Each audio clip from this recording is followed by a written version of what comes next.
खुशी खड़ी रुके ना एक घड़ी एक पल है जिंदगी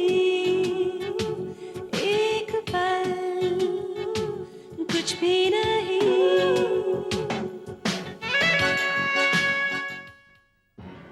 स्वेतलाना और उनकी दोस्ती के आजकल बहुत चर्चे हैं यू नो। लगता है तुम भी स्वेतलाना पे फिदा हो गए। मेरा मकसद सिर्फ उसकी बर्बादी तक था, जिसका वादा मैंने आपसे किया है। पूजा, क्या हुआ? पूजा रो क्यों रही है? इस झूठ की कब्र में तुम एक दिन अपने आप को दफन कर दोगी। किसी कार ने हमें कुचलने की कोशिश की। क्या ये मुमकिन है कि कुछ दिनों के लिए ऋतु यहाँ आकर मेरे साथ तुम्हारे घर में रहे? यहाँ किसी को भी बुलाने के लिए तुम्हें मेरी इजाजत की जरूरत नहीं है। सर, कल रात पुलिस ने वर्कर्स को अरेस्ट किया फैक्ट्री में हुए बॉम्ब ब्लास्ट के केस के तहत। पुलिस उनको अरेस्ट कर कैसे सकती है? कोई रिपोर्ट तो दर्ज हुई नहीं। सर, वो लोग कहते हैं कि रिपोर्ट दर्ज हुई है। तो किसने की है ये रिपोर्ट? आपने। सुना है तुम्हारी जुबान पर फिर से मेरा जिक्र आया था। तुम आखिर हो कौन? जो कोई भी हूँ, तुम्हारे बहुत करीब हूँ। I am actually wanted by the Italian police. Karan ने तुम्हारी जिंदगी में एंट्री ली सोनू के जरिए। उन्हीं दिनों रंजना देवी ने सोनू से प्यार बढ़ाया और अब रंजना देवी करण को बोर्ड ऑफ डायरेक्टर्स के लिए रेकमेंड कर रही है। Is this a coincidence?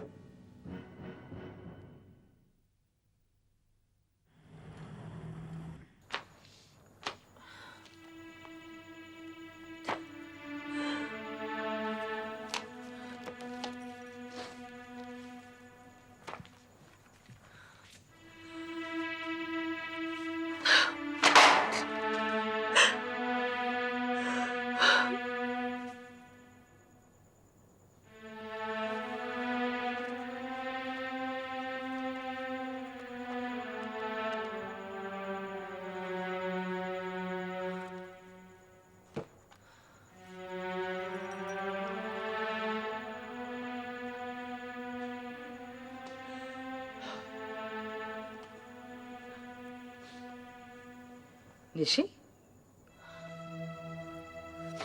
आप यहाँ क्यों? मैं इस घर में नहीं आ सकती। मत भूलो कि अभी तुम इस खानदान की बहू हो। नहीं नहीं, ऐसी बात नहीं है। आपको यहाँ देखकर मैं बहुत खुश हूँ। बैठिए। मुझे खुशी होती अगर तुम खुद मेरे पास चल के आती। निशी, पिछली बार मैंने तुम्हें सलाह दी थी, तुमने एक कान से सुनी लेकिन दूसरे कान से निकाल दी। नहीं, ऐसी बात नहीं है। मैंने सोचा ये छोटी छोटी परेशानी लेकर मैं आपको क्यों परेशान करूं। जब कोई बड़ी बात हो जाएगी तो मैं आपसे ज़रूर मदद मांगने आऊंगी। मैं इस घर की सबसे बड़ी हूँ। तुम्हारी छोटी छोटी परेशानियां दूर करना मेरा फर्ज है। बहुत बहुत शुक्रिया। Thank you. देखो निशी, इस खानदान में सबसे बड़ी आफत आज इस घर में आई है। अगर आज मैं तुम्हारी परेशानियां दूर ना कर सकी तो शर्मिंदगी की बात है।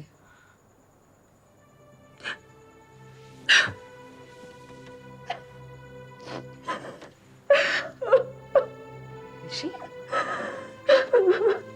निशी, क्या हुआ निशी? ऐसी कौन सी बात है जो तुम्हें इतना परेशान करे? Nishi,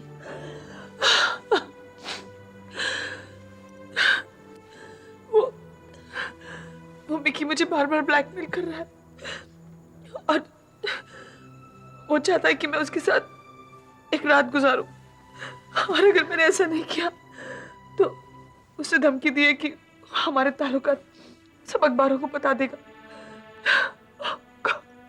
How dare he? तुमने उस आदमी को इतनी आजादी पहले दी क्यों? मैं जानती हूँ मुझसे गलती हो गई, बहुत बड़ी गलती। मुझे बहुत डर लग रहा है अगर ये बात अखबार में आ गई तो नीतू के केस पर बहुत बुरा असर पड़ेगा। मैं क्या करूं, मुझे कुछ समझ नहीं आ रहा। तुम फिक्र मत करो, तुम घर में ही बैठी रहो। उस इंस्ट्रक्टर को जो इंस्ट्रक्शंस देनी है ना, आज से मैं दूंगी।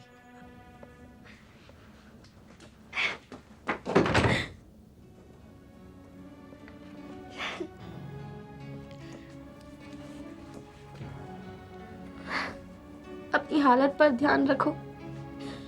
मुझसे ज्यादा तो तुम पर असर हो रहा है। वॉल्टर और नीतू दो अलग अलग लोगों का नहीं, एक का ही नाम हो चुका है। तुम्हारे आंसू मेरी आंखों से बहते हैं और तुम्हारी तकलीफें मेरा दिल बर्दाश्त करता है। कभी कभी तो लगता ही होगा ना कि कैसी लड़की से प्यार किया है जो सिर्फ आंसू और तकलीफ ही दे रही है। नीतू, तुमने अब तक मुझे जितनी खुशियां दी है ना, वो एक जिंदगी के लिए तो काफी होती हैं। अब अगर बाकी की जिंदगी तुम दर्द और तकलीफें भी दोगी ना तो भी चलेगा। अरे जाओ जाओ, अपनी फिलॉसफी छोड़ो, पहले अपनी हालत पर ध्यान रखो। अगर ऐसे ही लापरवाह रहे ना तो मैं जेल से निकलने के बाद किसी और से शादी कर लूंगी। मैं पहले ही बता रही हूँ। अगर भगवान अभी मेरे सामने आ जाए और मुझसे बोले कि दो में से कोई भी एक वरदान मांग लो, नीतू से शादी या नीतू की रिहाई, तो पता है मैं क्या मांगूंगा? नीतू की रिहाई। पता है, मुझे लगता है कि मेरे प्यार को किसी की नजर लग गई है, क्योंकि जितना प्यार मुझे मेरा वॉल्टर करता है ना, शायद ही किसी को किसी ने किया होगा। तुम डिजर्व करती हो। मेरा तो बहुत दिल करता है कि तुम्हें बहुत प्यार करूं। नीतू, तुम मेरी खातिर हर तरह की कोशिश करो कि तुम जल्दी से जल्दी जेल से बाहर आ जाओ, नहीं तो तुम्हारा वॉल्टर जीते जी मर जाएगा। ऐसी बातें मत। मैं बातें नहीं कर रहा हूँ, हकीकत बयान कर रहा हूँ। तुम्हारे बिना मुझे बाहर की दुनिया बिल्कुल अच्छी नहीं लगती। ऐसा लगता है जैसे तुम्हारे साथ साथ मेरी बाहर की दुनिया को भी कैद करके सजा दे दी गई हो। वॉल्टर, पापा मुझसे मिलने आए थे। मैंने उनसे वादा किया है कि जैसे सुनील कहेगा मैं वैसे ही कोर्ट में कहने के लिए तैयार हूँ। अरे वाह, लगता है भगवान ने मेरी दुआएं सुनना शुरू कर दिया है। मैं ऋतु पर अटेम्प्टेड रेप का स्टेटमेंट जरूर दूंगी। बस इतना ध्यान रहे कि ऋतु को संभालना। उसके कैरेक्टर पर कोई भी बात आई तो मैं सह नहीं पाऊंगी। तुम बिल्कुल चिंता मत करो नीतू, मैं हूं ना। मैं ऋतु का ध्यान रखूंगा और मैं अभी जाके महेन अंकल और सुनील से बात करता हूँ।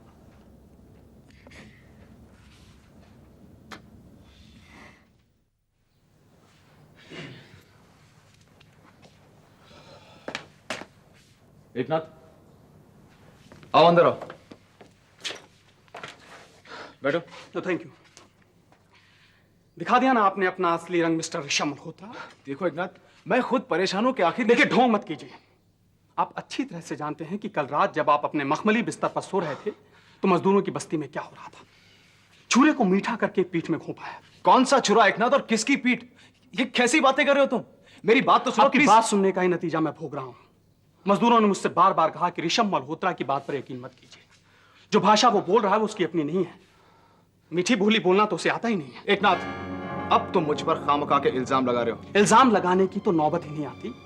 मजदूर खुद निपट लेते आपसे अगर मैंने उन्हें न रोका होता।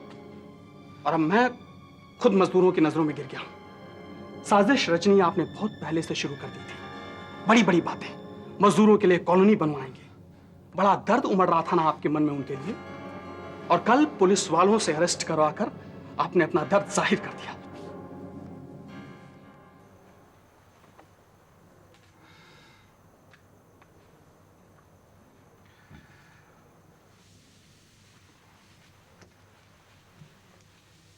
हे, बताओ तो मैं कौन हूं? पापा। हाउ आर यू बेटे, कैसी हो? हाँ, आई एम ओके। बेटे, कोई बात जरूर है, आज हमारी बिटिया बहुत खुश लग रही है। आपको यहाँ अचानक देखा तो ऐसा लगा कि हमारे पुराने दिन वापस आ गए। ये दिन कभी जाते ही नहीं। अगर तुम मुझे पहले भी इसी तरह रिसीव करती तो। पापा। बेटे, आई एम जस्ट जोकिंग। पापा, हाँ बेटा। क्या हमारे पुराने दिन वापस कभी नहीं आएंगे? जरूर आएंगे, लेकिन मेरे दम पर नहीं, मेरी दो प्यारी सी बेटियों के दम पर। लेकिन ऋतु, तुम्हें मुझे एक प्रॉमिस देना होगा। क्या? बेटा, जब तक हम सचमुच हार नहीं जाते, हम हार नहीं मानेंगे। हम हालात का सामना करेंगे और कोशिश करेंगे कि हम लड़ सकें। हो सकता है हम जीत जाएं, लेकिन बेटा अगर तुमने या नीतू ने हार मान ली तो फिर मेरे लिए लड़ना बहुत मुश्किल हो जाएगा। मुझे भी जबरदस्ती हार माननी पड़ेगी। जी, यू अंडरस्टैंड? I understand. चलो बेटा, अब जल्दी से तुम अपना सामान पैक कर लो, तुम्हें मेरे साथ चलना है। कहाँ? आज से हम दोनों एक साथ रहेंगे। तो पापा आप यहाँ आकर क्यों नहीं रहते? ओहो बेटा, तुम तो अच्छी तरह से जानती हो ना, मैं यहाँ के नहीं रह सकता। It's impossible. इसलिए तुम्हें मेरे साथ चलना होगा जहां मैं रहता हूं। What? You mean देविका के यहाँ? Impossible. मैं वहां नहीं आ सकती। रितु बेटे, आई प्रॉमिस यू तुम्हारे लिए कोई एम्बैरेसमेंट नहीं होगा। पापा बात एम्बैरेसमेंट की नहीं है, मैं और देविका एक साथ नहीं रह पाएंगे। बिलीव मी पापा, अगर इफ इट वाज पॉसिबल तो मैं आपके साथ चलती। बेटा देखो बेटे, देविका वैसी नहीं है जैसे तुम्हारी माँ या दुनिया समझती है। She is a wonderful person. मैं उसे अच्छी तरह से जान चुका हूं, परख चुका हूं। एंड आई नो दैट बेटे, अगर तुम भी वहां उसके साथ रहोगी ना, you will realize she is a wonderful person. बेटा अगर तुम थोड़ा सा भी अनकंफर्टेबल महसूस करो तो तुम बिना बताए मुझे यहां चली आना, मुझे बुरा नहीं लगेगा। ओके? ओके, मैं चलूंगी आपके साथ। वैसे भी आजकल ज्यादा कुछ फर्क तो पड़ता नहीं। क्या वर्कर्स को अरेस्ट किया गया था? ये सब इनकी मेहरबानी है। ये कब की बात है? कल रात बकायदा पुलिस वाले जीप में भरकर आया, मजदूरों को ले गए।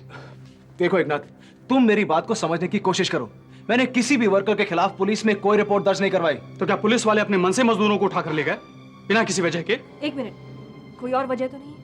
मैंने पूछा तो जुर्म मल्होत्रा इंडस्ट्री में हुआ बॉम्ब ब्लास्ट बताया था। तो किसी और ने शिकायत तो नहीं की? मैं कोई गमार तो हूं नहीं जो यहाँ कर बेकार में तमाशा कर रहा हूँ। मैं कल रात भर पुलिस स्टेशन में बैठा रहा, वहां पता चला कि रिपोर्ट ऋषभ मल्होत्रा ने लिखवाई थी। मजदूरों के नाम तक लिखे हुए थे। What nonsense! एक मिनट, एकनाथ तुम यूनियन ऑफिस जाओ, मैं इस मामले से खुद निपटूंगी। मैं आकर तुमसे मिलती हूँ। ये तुमने बहुत गलत किया ऋषभ। क्या? I don't believe this Svetlana, तुम भी उस एकनाथ की बातों में आ गई। एकनाथ को बातें बनाना आता नहीं है ऋषभ, ये मैं अच्छी तरह जानती हूँ। तो तुम क्या कहना चाहती हो कि मैं झूठ बोल रहा हूँ? तुम्हारा झूठ या सच सामने आ जाएगा, लेकिन एकनाथ के पास जरूर कोई प्रूफ होगा जिसकी वजह से वो अभी तुम्हें इतनी बातें सुना गया। ओह स्वेतलाना, जिस रिपोर्ट की बात एकनाथ कर रहा है उस पर मेरे जाली दस्तखत किसी और ने किए हैं। और वैसे भी मुझे यहाँ पर किसी को कोई सफाई देने की जरूरत नहीं है। तुम्हें जो सच मानना है मानो, और जो झूठ समझना है समझो। मैं बस एक बात कहना चाहूंगी ऋषभ, कल अगर मल्होत्रा इंडस्ट्रीज के मालिकों और मजदूरों के बीच रिश्ता और भी बिगड़ गया तो मैं तुम्हारे खिलाफ वर्कर्स के साथ खड़ी हो जाऊंगी। व्हाट?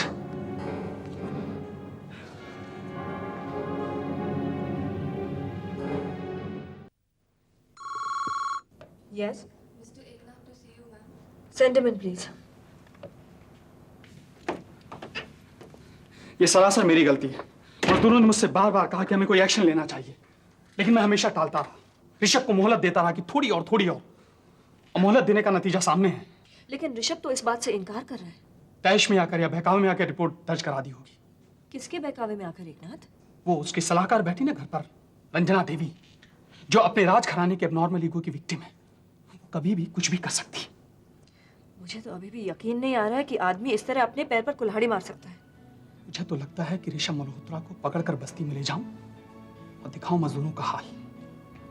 किस कॉन्फिडेंस से पुलिस वाले आए, मजदूरों को पकड़ा, बुरी तरह से मारा और घर वालों के सामने पकड़ कर ले गए। मुझे तो डर लग रहा है कि अगर बस्ती में गया तो थू-थू होने लगेगी मेरी। फिलहाल तुम अपने आप को संभालो एकनाथ। इस वक्त मजदूरों को तुम्हारी हिम्मत की सख्त जरूरत है। अपनी नजरों में खुद गिर गया हूं। मैंने मजदूरों के साथ इंसाफ नहीं किया। तुम अपने साथ इंसाफ नहीं कर रहे हो इस तरह मायूस होकर एकनाथ। अभी कोई ऐसा रास्ता निकालना पड़ेगा कि मल्होत्रा इंडस्ट्रीज पर कोई आंच भी ना आए और वर्कर्स के साथ इंसाफ भी हो जाए। मेरी तो कुछ समझ में नहीं आ रहा है। मुझे तो सिर्फ ऋषभ और अपने खिलाफ बद्दुआएं ही सुनाई दे रही हैं। अपने आप पर काबू रखो एकनाथ। देखो, मैं सुनील से ये मैटर डिस्कस करती हूँ, ओके? जैसा आप ठीक समझें। मुझे तो कुछ समझ में नहीं आ रहा।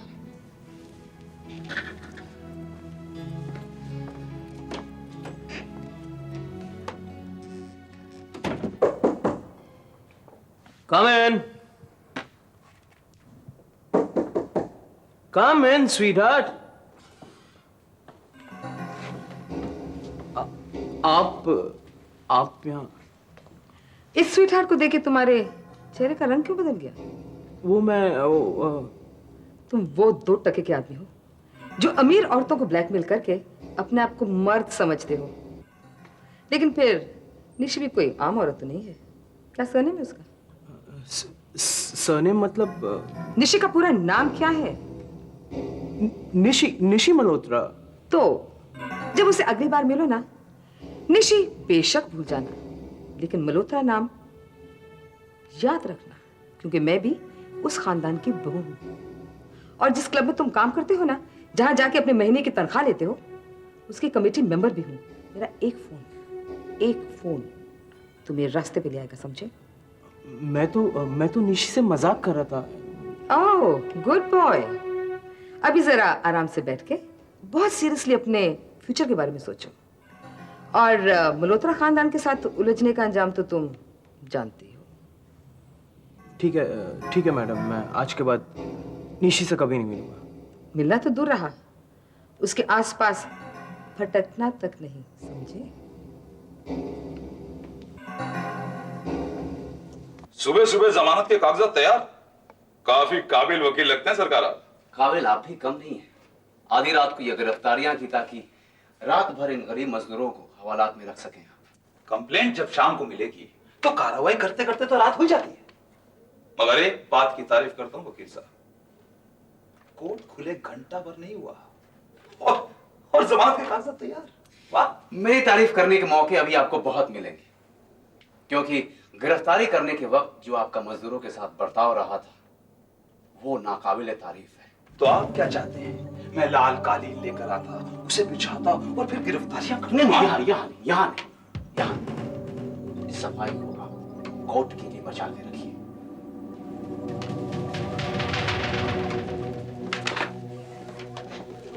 हवलदार, छोड़ दे इन लोगों।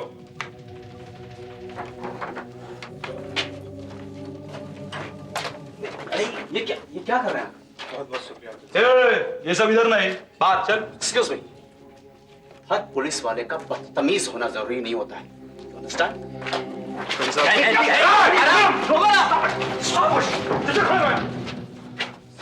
क्या मैं पूछ सकता हूं कि मेरे फैक्ट्री के इन वर्कर्स को आपने किसके कहने पर अरेस्ट किया है? मल्होत्रा ग्रुप ऑफ इंडस्ट्रीज के चेयरमैन मिस्टर ऋषभ मल्होत्रा की कंप्लेंट पर। आप शायद वही है ना? जी हां, मैं ही ऋषभ मल्होत्रा हूं। लेकिन जब मैंने ऐसी कोई कंप्लेंट दर्ज ही नहीं करवाई तो आपके पास ये कंप्लेंट पहुंची कैसे? कैसी बात कर रहे हैं मिस्टर मल्होत्रा? आपके कंपनी के लेटर हेड पर ये कंप्लेंट दर्ज है, जो आप ही का प्यून मेरे पास लेकर आया था, और उसने ये भी कहा कि ये कंप्लेंट आपने दी है। मुझे तो लग रहा था कि आप मेरी पीठ थपथपाने आ रहे हैं। ये देखिए, क्या ये आपके दस्तखत नहीं है? लुक।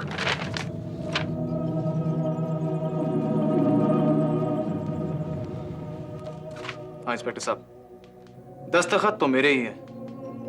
इसका मतलब मुझे किसी बहुत बड़ी कॉन्स्पिरेसी में फंसाया जा रहा है। शान की खातिर जान की बाजी, मान की खातिर ईमान की बाजी।